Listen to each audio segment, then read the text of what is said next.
Hello, in this video I'm going to show you how you can turn on the ASMR sound on your JBL Pulse 5. Okay, so first of all you have to select your speaker from the JBL portable application. There we go. And then we have to scroll down and first of all we have to turn on the equalizer by tapping on the preset, and that's how we can set up the bass, mid and the treble.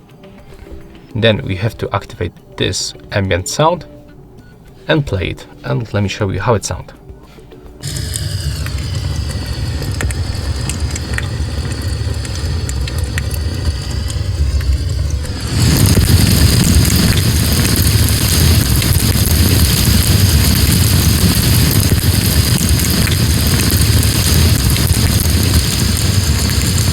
Okay, so yeah, that's how we can get this ASMR sound in the ambient sound option thanks to the equalizer adjustment.